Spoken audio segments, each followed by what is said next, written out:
Friends, എല്ലാവർക്കും മലയാളം ക്ലാസ്സിലേക്ക് സ്വാഗതം. ഇന്ന് നമുക്ക് മലയാളത്തിലെ 6ാമത്തെ പാഠമായ പിന്നെയും പിന്നെയും ചെറുതായി പാലപ്പം എന്ന പാഠത്തിലെ ആക്ടിവിറ്റി ഒന്ന് ചെയ്ത് നോക്കിയാലോ?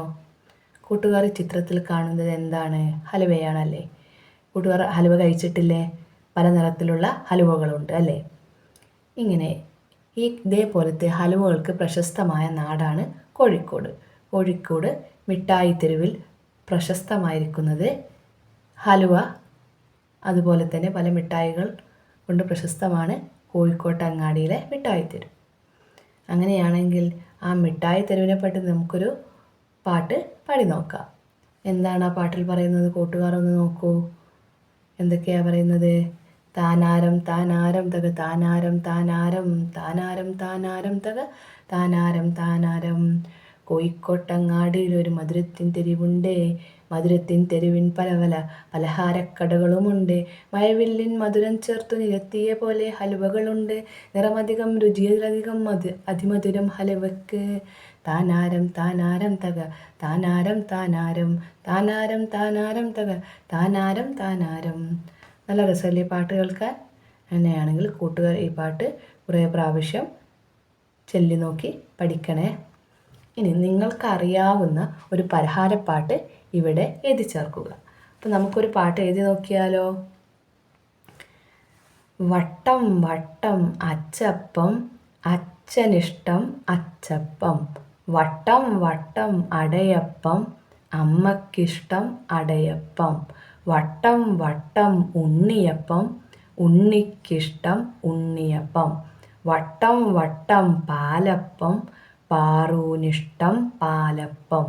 വട്ടം വട്ടം വട്ടയപ്പം, വീണയ്ക്കിഷ്ടം വട്ടയപ്പം.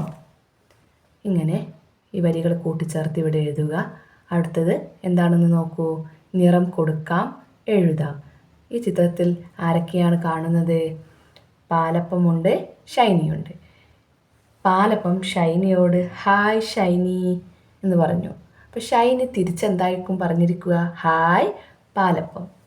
അങ്ങനെയാണെങ്കിൽ കൂട്ടുകാർ ഇവിടെ വരികൾ ചേർത്ത് എഴുതണം. എന്തൊക്കെ എഴുതാം? ഹായ് പാലപ്പം, വെളുവെളുത്തൊരു പാലപ്പം, പാൽ നിറമുള്ള ഒരു പാലപ്പം, പാൽരുചിയുള്ള ഒരു പാലപ്പം, എന്തു രസമാണീ പാലപ്പം. എങ്ങനെ എഴുതാം? വെളുത്തൊരു പാലപ്പം, പാൽ നിറമുള്ളൊരു പാലപ്പം, പാൽ രുചിയുള്ളൊരു പാലപ്പം, എന്തു രസമാണീ പാലപ്പം. ഇനി ഷൈനിയും പാലപ്പവും ബാക്കി കൂട്ടുകാരും എന്തൊക്കെയാണ് ചെയ്തത് നമുക്ക് ഇവിടെ നോക്കാം. അങ്ങനെ ഇരിക്കെ ഷൈനി എന്തു ചെയ്തു? ഷൈനി മുറ്റത്തിറങ്ങി സമയത്ത് ഉറുമ്പ് ഷൈനിയോട് ചോദിച്ചു, എനിക്ക് പാലപ്പം തരുമോ? എന്താണ് ഉറുമ്പ് ചോദിച്ചത്? എനിക്ക് പാലപ്പം തരുമോ? അപ്പോൾ ഇല്ല, ഒട്ടും തരില്ല എന്ന് ഷൈനി പറഞ്ഞു. അപ്പോൾ ഉറുമ്പ് പറഞ്ഞു, ചെറിയൊരു കഷ്ണം മതി. എന്ത് മതി? ചെറിയൊരു കഷ്ണം മതി. അപ്പോൾ ഷൈനി എന്ത് ചെയ്തു? ഷൈനി പറഞ്ഞു, എങ്കിൽ ചെറിയൊരു കഷ്ണം തരാം. ഉറുമ്പിന് സന്തോഷമായി. എങ്ങനെയാണ് പറഞ്ഞത്? എങ്കിൽ ചെറിയൊരു കഷ്ണം തരാം. ഉറുമ്പിന് സന്തോഷമായി. ഉറുമ്പ് വീട്ടിലേക്ക് പോയി. ഇനി അടുത്തത് ആരെയാണ് ഷൈനി കണ്ടതെന്ന് നമുക്ക് നോക്കാം. കാക്ക പറഞ്ഞു ക്രാ ക്രാ ക്രാ, അപ്പം തരുമോ ക്രാ ക്രാ, വിശന്നിട്ടാണ് ക്രാ ക്രാ. കാക്ക പറഞ്ഞു ക്രാ ക്രാ, അപ്പം തരുമോ ക്രാ ക്രാ, വിശന്നിട്ടാണ് ക്രാ ക്രാ. ഷൈനി എന്ത് പറഞ്ഞു? ഇല്ല, തരില്ല എന്ന് പറഞ്ഞു. അപ്പോൾ കാക്ക എന്താണ് ഷൈനിയോട് പറഞ്ഞത്? വലിയത് വേണ്ട, ചെറിയത് മതി ക്രാ ക്രാ. എനിക്ക് ചെറിയൊരു കഷ്ണം തന്നാൽ മതി, വലിയ കഷ്ണമൊന്നും വേണ്ട എന്ന് പറഞ്ഞു. അങ്ങനെ ഷൈനി അപ്പം തിരിച്ചു പറഞ്ഞു. ഷൈനി പറഞ്ഞു, എങ്കിൽ ചെറിയൊരു കഷ്ണം തരാം. കാക്കയ്ക്ക് സന്തോഷമായി. കാക്ക അതും വാങ്ങി പാറിപ്പോയി. നീ അടുത്തത് പൂവൻകോഴി വന്ന് ഷൈനിയോട് ചോദിച്ചു, ഷൈനി ഷൈനി അപ്പം തരുമോ? കൊക്കരക്കോ. കൊക്കരക്കോ പറയില്ല, ആരാ? കോഴിയല്ലേ. അപ്പോൾ ഷൈനി ഷൈനി അപ്പം തരുമോ? കൊക്കരക്കോ. അപ്പോൾ ഷൈനി അവരോടും പറഞ്ഞു ആദ്യം എന്ത്? ഇല്ല, തരില്ല എന്ന് ഷൈനി പറഞ്ഞു. ഒരു ചെറിയ കഷ്ണം മതി, മധുരവും തരണേ. ഒരു ചെറിയ കഷ്ണം തന്നാൽ മതിയെന്ന് ആര് പറഞ്ഞു? നമ്മുടെ പൂവൻകോഴിയും പറഞ്ഞു. കാക്കയ്ക്കും ഉറുമ്പിനും കോഴിക്കും സന്തോഷമായി. ഷൈനി ഓരോ ചെറിയ കഷ്ണം അപ്പം കൊടുത്തു അല്ലേ? ഇനി ആരാണ് വന്നതെന്ന് നോക്കൂ. ഷൈനിയുടെ ഏറ്റവും ഇഷ്ടമുള്ള കൂട്ടുകാരനായ ബീബൈ വന്നു. എന്നിട്ട് എന്ത് പറഞ്ഞു? അപ്പം എനിക്കും ചെറിയൊരു കഷ്ണം താ, ബൗ ബൗ. അപ്പോൾ എന്താ ചോദിച്ചത്? എനിക്കും ഒരു കഷ്ണം തരുമോ എന്ന് ഷൈനിയുടെ കൂട്ടുകാരനായ ബീബൈ ചോദിച്ചു. അയ്യോ, ഇത് ഇത്തിരിയേ ഉള്ളൂ, ഇത് ചെറിയൊരു കഷ്ണമേ ഉള്ളൂ, അത് അവൾക്ക് തന്നെ വേണമെന്ന് പറഞ്ഞു. അപ്പോൾ ബീബൈ എന്ത് പറഞ്ഞു? എന്നാൽ നീ കഴിച്ചോ എന്ന് പറഞ്ഞു. അങ്ങനെ ബീബൈ പോയി. ഷൈനിക്ക് ബീബൈക്ക് ഒരു കഷ്ണം അപ്പം കൊടുക്കാൻ കഴിയാത്തതിൽ സങ്കടം തോന്നി. എന്താ തോന്നിയത്? ഷൈനിക്ക് ബീബൈക്ക് ഒരു കഷ്ണം അപ്പം കൊടുക്കാൻ കഴിയാത്തതിൽ സങ്കടം വന്നു. അങ്ങനെ ആര് വന്നു? നില്ലവിടെ. രണ്ടുപേർ കുരച്ചു ചാടി. ആരാണ് ഷൈനിയുടെ അടുത്തേക്ക് വന്നതെന്ന് നോക്കൂ. 2 തെരുവ് നായ്ക്കൾ വന്നിട്ട് ഷൈനിയോട് എന്ത് പറഞ്ഞു? എന്താ പറഞ്ഞത്? ഞങ്ങൾക്കും വേണം അപ്പം, അപ്പം തന്നില്ലെങ്കിൽ നിന്നെ ഞങ്ങൾ വെച്ചേക്കില്ല. എന്താണ് പറഞ്ഞത്? ഞങ്ങൾക്കും വേണം അപ്പം, അപ്പം തന്നില്ലെങ്കിൽ നിന്നെ ഞങ്ങൾ വെച്ചേക്കില്ല. അപ്പോൾ ഷൈനി എന്ത് ചെയ്തു? ഷൈനി നിലവിളിച്ചു. നിലവിളി കേട്ട് ബീബൈ ഓടി വന്നു. അതാ 2 വലിയ നായ്ക്കൾ. അപ്പം ഷൈനിയുടെ നായ്ക്കുട്ടിയായ ബീബൈ വന്നിട്ട് എന്ത് ചെയ്തു എന്ന് നോക്കൂ. ബീബൈ അവരെ ഓടിച്ചു. എന്നിട്ട് എന്ത് പറഞ്ഞു? ഇനി ഈ വഴി വന്നാൽ നിങ്ങളെ 2 പേരെയും ഞാൻ വെറുതെ വിടില്ല എന്ന് പറഞ്ഞു. ബീബൈ അവരെ ഓടിച്ചു. ഇനി ഈ വഴി വന്നാൽ നിങ്ങളെ 2 പേരെയും ഞാൻ വെറുതെ വിടില്ല എന്ന് പറഞ്ഞു. അപ്പോൾ ആർക്ക് സന്തോഷമായി? ഷൈനിക്ക് സന്തോഷമായി. ഇനി അടുത്ത പ്രവർത്തനം എന്താണെന്ന് നോക്കാം. പൂരിപ്പിക്കൂ, പടം വരയ്ക്കൂ. കൂട്ടുകാർ ഈ വിട്ട ഭാഗം പൂരിപ്പിക്കണേ. എന്തൊക്കെയാണ് അവിടെ എഴുതിയത്? അപ്പം വേണോ? ഏതപ്പം? വട്ടത്തിലുള്ളൊരു വട്ടയപ്പം. വിട്ട ഭാഗത്ത് എന്ത് എഴുതാം? അപ്പം വേണോ? ഏതപ്പം? കുയൽ പോലുള്ളൊരു കുഴലപ്പം. അപ്പം വേണോ? ഏതപ്പം? ഏതപ്പം വേണ്ടത്? പാൽനിറമുള്ളൊരു പാലപ്പം. ഒന്നും കൂടി ചൊല്ലി നോക്കാം.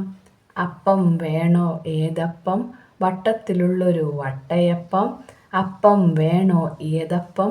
കുയലുപോലുള്ളൊരു കുഴലപ്പം. അപ്പം വേണോ? ഏതപ്പം? പാൽനിറമുള്ളൊരു പാലപ്പം.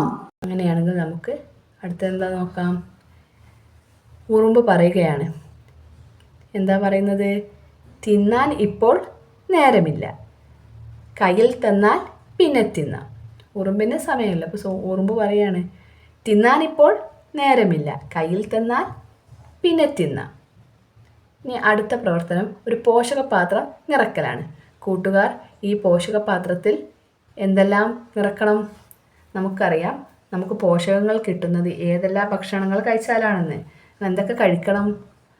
നമ്മൾ മീൻ കഴിക്കണം, പഴങ്ങൾ കഴിക്കണം, പച്ചക്കറികൾ കഴിക്കണം, പാല് കഴിക്കണം, മുട്ട കഴിക്കണം, മാംസം കഴിക്കണം, കടല, പരിപ്പ്, ഇലക്കറി എന്നിവയെല്ലാം ഉൾപ്പെടുത്തി നിങ്ങൾ ഈ പാത്രത്തെ നിറക്കുക. എന്നിട്ട് കളർ നൽകുക. വായിക്കൂ, ചെയ്തു കണ്ടെത്തൂ. എന്താണ് ഇവിടെ എഴുതിയിരിക്കുന്നത്? നിങ്ങൾ ചെയ്യേണ്ട ഒരു പ്രവർത്തനമാണ്. ചുവന്ന പേപ്പർ നാവായി വെട്ടൂ, പശ തേച്ചിങ്ങനെ ഒട്ടിക്കൂ. നീളൻ ചെവികൾ 2 വെട്ടി പശ തേച്ചിങ്ങനെ ഒട്ടിക്കൂ. ചെറിയൊരു പേപ്പർ മൂക്കായി വെട്ടി പശ തേച്ചിങ്ങനെ ഒട്ടിക്കൂ. വെളുപ്പിനുള്ളിൽ കറുത്ത വട്ടം കണ്ണുകളാക്കി ഒട്ടിക്കാം. അപ്പോൾ നമുക്ക് ആരെയാണ് കിട്ടുക? നമ്മുടെ ഷൈനിയുടെ പ്രിയ ചങ്ങാതിയായ ബീബയെ നമുക്ക് ഇതേപോലെ ചെയ്താൽ കിട്ടും. ഇതേപോലെ മുറിച്ച് വരച്ച് ഒട്ടിച്ച് വൃത്തിയാക്കിയാൽ നമുക്ക് ഷൈനിയുടെ കൂട്ടുകാരനായ ബീബയെ കിട്ടും. പ്രിയ ചങ്ങാതി ബീബയല്ലേ? ഷൈനിക്കെന്തൊരു സന്തോഷം, ഷൈനിക്കെന്തൊരു സന്തോഷം. അടുത്ത പ്രവർത്തനം നോക്കൂ. സദ്യപ്പാട്ട് വായിച്ച് പട്ടിക പൂരിപ്പിക്കുക. ഈ താഴെ കാണുന്ന സദ്യപ്പാട്ട് പാടി നോക്കുക. എന്നിട്ട് ശേഷം മാത്രമേ നമുക്ക് വിട്ട ബോക്സ് പൂരിപ്പിക്കേണ്ടത്. ചോറിനൊപ്പം എന്തെല്ലാം? തൊട്ടുകൂട്ടും തൊടുകറികൾ. അച്ചാർ, പച്ചടി, കിച്ചടി ഇങ്ങനെ തൊട്ടുകൂട്ടാം തൊട്ടുകറികൾ. ഓലൻ, കാളൻ, അവിയല് പോലെ കൂട്ടുകറികൾ പലതുണ്ട്. ഒഴിച്ചു കൂട്ടാൻ ചാറുകറികൾ, സാമ്പാറും രസവും മോരും. പ്രഥമൻ, സേമിയ, പാൽപ്പായസമായി പായസ രുചികൾ പലതുണ്ട്. ബോളി, പഴവും പപ്പടവും ഒപ്പം ചേർന്നാൽ രുചിയേറും. അങ്ങനെയാണെങ്കിൽ ഇതിൽ എന്തെല്ലാം ചേർക്കാം? തൊടുകറികൾ, അച്ചാർ, പച്ചടി, കിച്ചടി. ഇനി അടുത്ത ഏതാണെന്ന് നോക്കൂ. ഓലൻ, കാളൻ, അവിയലും ആണ് കൂട്ടുകറിയിൽ നമ്മൾ ചേർക്കേണ്ടത്. ഇനി ചാറുകറികൾ ഏതൊക്കെയാണ്? സാമ്പാറും രസവും മോരും. പായസത്തിൽ എന്തെല്ലാം എഴുതാം? പ്രഥമൻ, സേമിയ, പാൽപ്പായസം. ഇവയെല്ലാം ആ കള്ളിയിലും ചേർത്ത് എഴുതുക. എല്ലാ കൂട്ടുകാർക്കും മനസ്സിലായില്ലേ? അച്ചാർ, പച്ചടി, കിച്ചടിയാണ് തൊട്ടുകറി. ഓലൻ, കാളൻ, അവിയൽ കൂട്ടുകറി. സാമ്പാർ, രസം, മോര് ഒഴിച്ചുകറികൾ അല്ലേ? ചാറുകറികൾ. പ്രഥമൻ, സേമിയം, പാൽപ്പായസം, പായസം എന്നത് കോളത്തിൽ എഴുതി ഇത് പൂർത്തിയാക്കുക. ഇതോടുകൂടി നമ്മുടെ ഈ പാഠഭാഗത്തിലെ ആക്ടിവിറ്റി അവസാനിച്ചിരിക്കുന്നു. കൂട്ടുകാർ ലൈക്ക് ചെയ്യുക, ഷെയർ ചെയ്യുക, സബ്സ്ക്രൈബ് ചെയ്യുക. Thank you.